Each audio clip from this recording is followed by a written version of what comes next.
సూర్యుడు. ప్రపంచంలోనే అన్నిటికన్నా అధిక తేజస్సు కలవాడు ఈ సూర్యుడు.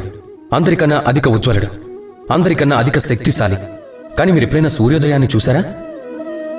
ఇదే శక్తిశాలి అయిన సూర్యుడు ఎలా ఉదయిస్తాడో అని ఎరుపు వస్త్రం ధరించినట్టుగా సౌమ్యంగా, శాంతంగా ఉదయిస్తాడు.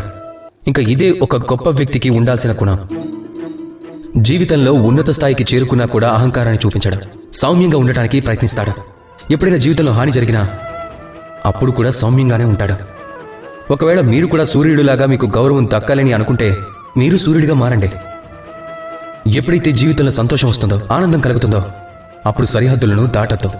ఎప్పుడు జీవితంలో బాధ కలుగుతుందో, దుఃఖం వస్తుందో ధ్వంసం వైపు అస్సలు వెళ్ళకండి.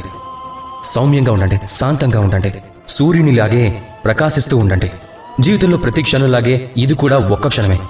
ఒకవేళ ఇందులో మీకు సంతోషం కలిగినా లేదా ఇందులో మీకు దుఃఖం కలిగినా ఈ క్షణం కూడా వెళ్ళిపోతుంది. రాధాకృష్ణ.